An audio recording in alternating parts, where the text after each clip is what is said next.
Hi guys, today I wanted to talk about fear of losing your independence. Are you afraid? I know in the back of my mind, as a teenager, I was, but like most teenagers and most people to be honest, I thought I was invincible and that would never happen to me.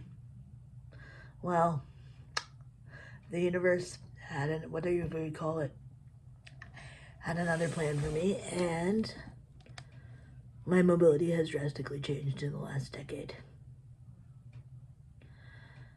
And I want to give you some tips and strategies today if that's something you're afraid of in the back of your mind. And I realize it's a deeply personal journey for most of us because change for most of us, myself included, is hard. Now, most of you may know if you haven't watched 2 videos ago, I talked about my journey with kidney failure, and as I said, it's not related to my CP at all.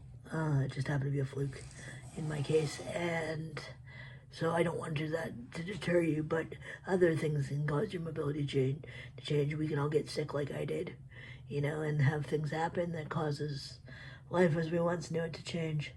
But it's how you deal with it in the end that has the biggest impact, even on yourself, on others around you. And no, this is a deeply personal experience for all, but I want to say that I have found coping strategies that work for me, and they may work for you. And some of these may work for you, and others may not, and vice versa. You may have others that work for you that don't work for me. So, I just wanted to talk about it.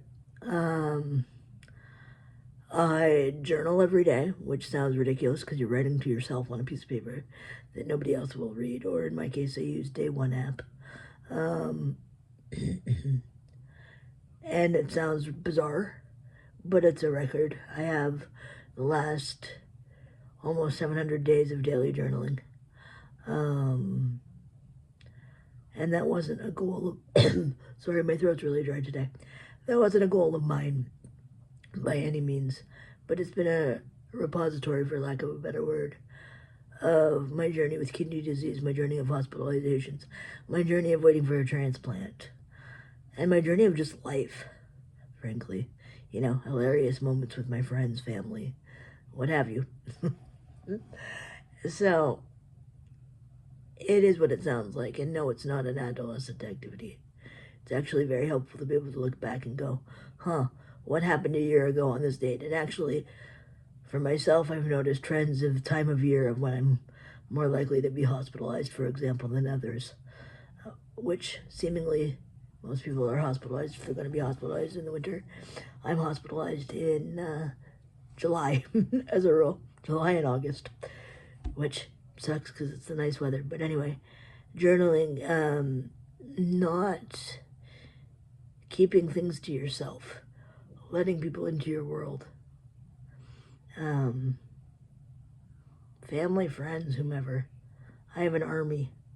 I actually have a phone loop that when I'm in the hospital, I call people, and I respect those of you who watch this and tell me that they're not available at that time or whatever, because I don't know, I'm just sitting in a hospital board on my head. So I appreciate people with boundaries. Thank you.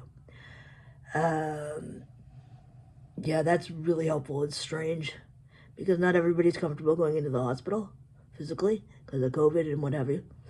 But yeah, it works, guys. Trust me. I've taken up audiobooks. I can read, but I prefer audiobooks. Plus, it's easier to take them to the hospital. I have a pair of headphones that are wireless that live in my purse. So, and I use Audible on my phone or the library on my phone, so I have it always with me. So it's a great way to pass time. And actually, I'm going to do a book. I'm going to do a video on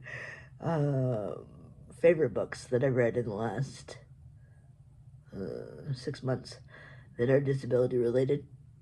That most of them are really good. And I'm going to do one on movies as well. So And the movies one is going to be strictly disability related and or CP related. And hopefully ones that I can find, thanks to watching other YouTubers, and I've watched them since myself, that feature characters with, actors rather, with actual disabilities that they represent in the movie, you know? Anyway, that's a big deal in the disabled world if you're not aware of that. It drives people mental that they portray disabled actors by able-bodied character.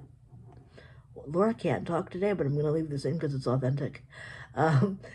Disabled characters by able-bodied actors. There we go. It drives me mental. The guy in Glee, for example, not to pick on Glee, but it's a good example, is able-bodied. The guy in the wheelchair is able-bodied. Anyway, okay, there's my side tangent. But yeah, I got a lot coming up in the next couple weeks. But as far as fear of losing independence, get creative. Find ways to, if it happens, you can't change what is, find ways to cope with the mental and emotional part of that, because you can't change the physical. So all you can do is focus on how you handle it. That's the point of this video. And like I said, surround yourself with people. Don't keep things private. The things you want to keep private, journal them. It's better to put them on the page than bury them inside. It'll just make you sicker. Yeah. Anyway, hope that helps, and we'll see everybody next week. Take care. Bye.